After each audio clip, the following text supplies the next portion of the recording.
one-shot anyone. It's going to be insane. They have so much lockdown as well. You know, the Lux, the Rakan, and also the Echo. There's so much skill expression that can be demonstrated with a strong Echo player. Because a lot of the times, the bursts, people will expect it coming from your first and third ability comboing as a 3-hit passive, right? But the most skilled Echoes will be able to control the pace of a fight, where their clone is, and be able to chrono break and get that massive AoE ulti for the nuke. The scaling on the ultimate is huge. You know, as long as you just keep track of where that shadow is, Echo Shadow, then you'll be able to go back, one-shot everyone, especially if you combo that with the W as well. Yeah. It's going to be absolutely huge, and I'm so excited for this, Rafa. One quick thing as well is that, you know, we talk about RIX being such a flexible team, they could play anything. This is the first time Doom's played Lux this year, and also this is obviously Echo's first game, and it's just a new pick for Snitch as well. So, you know, I thought coming into Icons, they might play something a bit more comfortable, but they're just like, no, we're going to pick some more new champions. I love that. RIX, I'm a big fan. I want to see this Echo thrive on the Rift because this champion, I have been a huge fan. I've been spamming in my own solo queue games. And obviously, anytime we talk to Darkbreaker about the Echo, he was outraged when he got more buffs because, like, this champion was already strong and now you're making him broken. And we finally get to see if it lives up to the hype. I have to see. I mean, this is a good thing about Echo as well in the early game, is that if you start your first ability, you can push out this mid lane wave. And you can see the mid lane wave is just pretty much already pushed in, which allows Snitch to potentially roam around the map. He is playing a little bit more passive, though, against this Ahri as well. But Random with the new skin as well. The top side. Both teams at the moment seems to be playing very, very standard. No crazy roams or anything not just yet, but this is kind of something that I expected really coming into a World Finals, is maybe teams playing a bit more passive, but 7 on this Lee Sin, he's going to try and kill the Riven. There's not any strong CC outside of the hammer. They bonk him, and RIX is on the board. Europe strikes first blood against Korea. Oh, Europe won, Korea nil. It's only in kills so far, but it was so well played by Jace. You can see how many minions Riven is losing as well. JY has to come up to soak that experience, to soak that gold as well. Random used the Jace as a slow push into the top side, and then as SE7, he cleared the whole bot side, went up into the top scuttle, and Random was like, cool, we got a big wave here, we can dive top, and we can get that first blood. So it's really, really well played by 7 also Random. And this is what you have to do for RIX. If you have an aggressive duo in the Lee Sin and the Jace, I don't want them to be sitting back and just letting the game roll out. You have to be active. You have to be forcing the advantage down the throats of T1, because T1, most of their champions outside of this Ahri are ones that want to wait for that first item spike. They have some strength in the laning phase, but they cannot withstand the brutality of Lee Sin and Jace as early as level 3.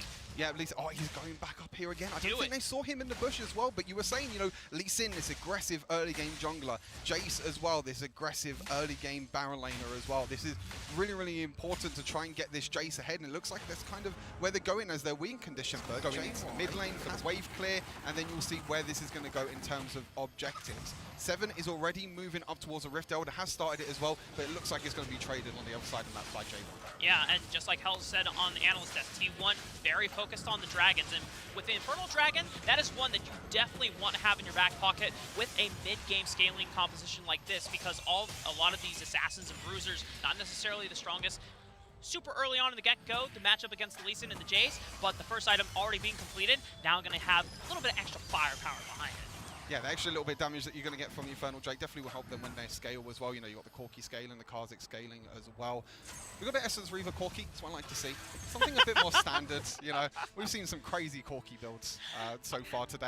It's only seen 2 series. As the current resident marksman player on the cast, I know that in the green room you have just been absolutely disgusted by the amount of Hullbreaker Black Cleaver rushes for Corki.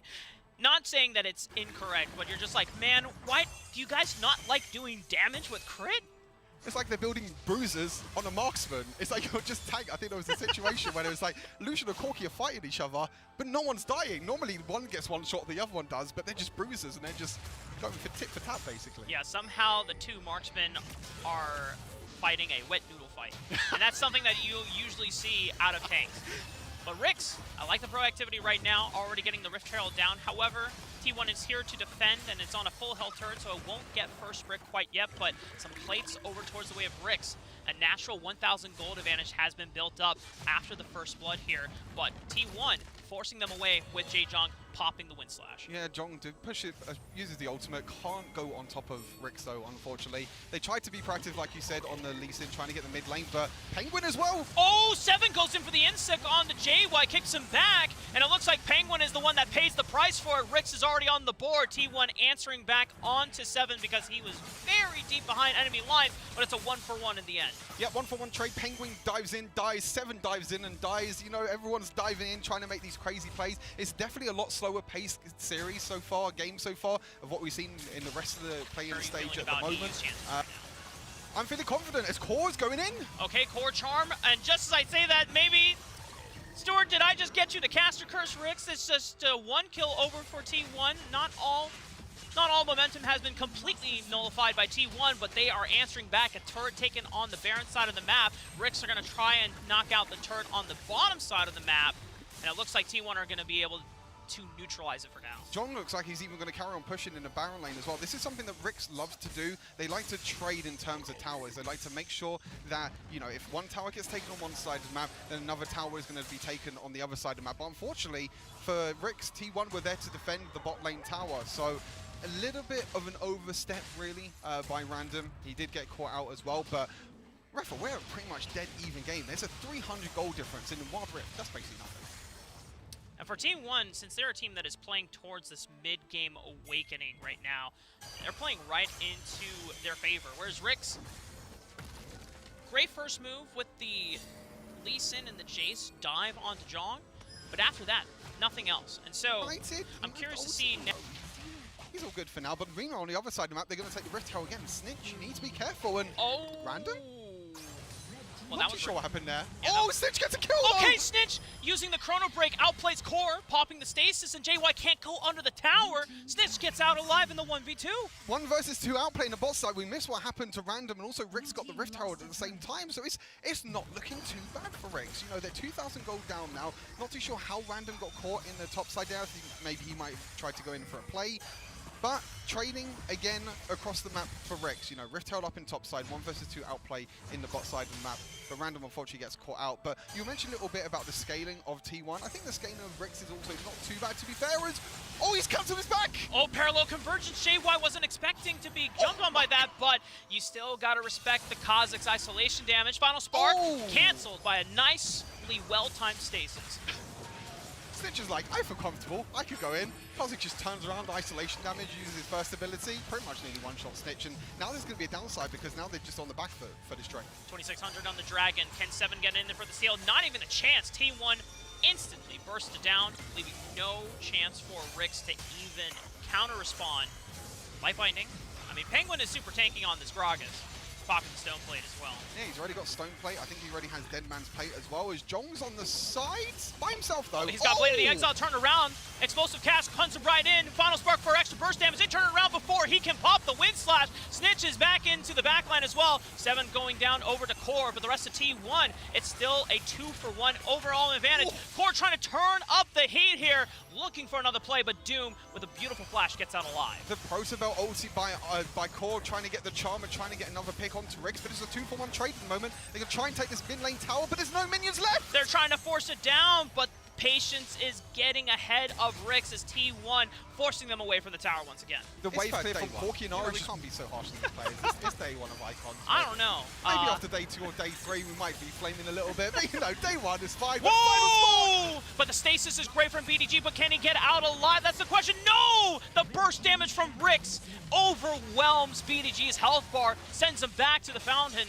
The turret will fall as well, and RIX suddenly are ever so slowly gaining control of the map now. They've been trying so many times. I think 3rd time's the charm really for that mid lane tower. They've tried to take it down over and over again. And again, it's the chain CC that I kind of mentioned about, you know, Doom with the first ability, Clue missed time the knock up with the stasis, but with Snitch with the second ability as well, using that to stun. And BDG tried to Valkyrie away but couldn't do much. Taking a moment to breathe here. The 2 dragons of the game have been taken by T1 successfully. what RIX have done in response has been trying to answer back in terms of overall turret advantage. It's only 3-2, but they have successfully now taken all 3 outer turrets at this point. I think I want to mention one thing about Clue's build. He has gone for the Extended Siege job, which we've seen a lot more. Now the item did get changed a little bit. As I say that, I might have to be silent. 5 versus 5 skirmish as Day1 doing really well to try and pull the Dragon away. But Seven's on the side as well, but so is John. Both of them are looking for flanks. Seven wants to go for an Inksec as well, but we forgot about the front line. A lot of burst damage from Final Spark out of Doom. Stitch is there to clean up already. Penguin is gone, and that is one of your main front lines, one of your main sources of engage. It is now up to Jong. It is up to Core, maybe looking for a charm, but Snitch or Doom is able to cancel it out with the stasis. BDG trying to go in, goes golden, but he's super low and he gets absolutely annihilated. Snitch trying to follow up, Core forced to flash away, and the third dragon goes the way of RIX. Oh, the Final Spark mid lane as well nearly kills out Day1, but RIX in the end, they use the aggression that they have from Clue as well. Random got like completely You're relying on Jong to be the one that carries it. Turn off the camera. Turn off the camera. Pan away, pan away, pan away. Avert your eyes, Stuart. No, he can't hurt you. But okay, this is good camera angle now.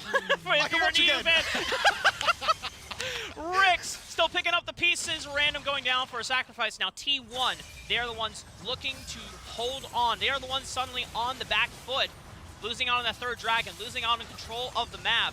Waves are not pushing in on the side lanes, but RIX don't care. They have all the strength necessary to take out the second tier mid-turn. Again, before this series even started, I talked about RIX and their macro. They're just using Jace, they're using Random as a distraction in the bot side. You're like, okay, you're going to take a kill, but we're going to take your tier 2 mid lane tower. Now they're going to play a little bit aggressive, trying to get this red buff as Clue secures the red buff. Not too sure what he's going to be doing with auto attacks on Lux, but Fending secures the entire time because he got that big disadvantage in the early game. He was losing all the minions, losing all the gold, and also losing that first blood as well. As saying that Jong's looking to go in here. Okay, Seven and Clue, can they turn this one around? Core and Jong are quite fearsome opponents. Wind Slash and the Broken Wings closing the distance here. Takes out Seven's Flash as well as his Guardian Angel. Can T1 punish here? Final Spark trying to push T1 back, but they've waited it out, and now they're pushing through the choke point. Seven goes down, and at a crucial point too, because the Baron is up on the table here. T1 maintaining health bars here. Elder Dragon's going to be up very, very soon as well. I don't think Seven's going to be up as well for the Elder Dragon. I think it's about 30 seconds away now for the Elder Dragon. There you go. It pops up, and Seven's going to be dead for 40 seconds. That means that T1 have a 10-second timer where they could potentially look to burst down that Elder Dragon, sorry. Oh, wait, who got the Scuttle Crab? Was that Doom? I couldn't tell. Did he clutch it? Did he clutch it? Oh! Oh, he did! Oh my goodness! That's actually huge. Yeah, that's really nice because now you have vision of the pit. Otherwise, it's super dangerous for you to walk around through the river. T1 still have that 10-second advantage though. Yeah, the TP coming in for Seven as well. He's going to be buying it. He's going to be TPing. Are T1 going to try and flip it? Are they going to try and burst in before Seven even comes alive? You have to. RIX have been dominating the mid game so far, but T1, if they get and secure the Elder Dragon, this is their way back into the game. Seven TP, doing it 2,500 HP, but T1 secure the Elder Dragon. Seven comes in, it's just a little too late, finds the kickback, but he gets isolated. Now T1 have the numbers advantage, pressing forward. Penguin doing a great job of front-lining, looking at Stitch. Chrono breaks back, but now it is RIX on the backside of T1 after being down in the mid-game. They're the ones pushing it back with Stitch. Takes out PDG. The boy who shattered time is looking to shatter T1, but RIX, all 5 members look to fall. A prime gaming ace for Team 1. T1 in the end, they secured the Elder Dragon. That 10-second timer that they had, are they going to potentially win the game out here as well? They've got a little bit of a wave in the bot side. I'm not too sure. You got about 30-second death timers. Riven and Kha'Zix, though, can kind of burst down this tower. This could be game number 1. And just like that, Stuart, RIX, they had so much going for them. The mid game was great. They were making slow pushes, but T1, they take one advantage, one death off of RIX, and they use it to snowball into the Elder take the fight, and they forced game 1 back on their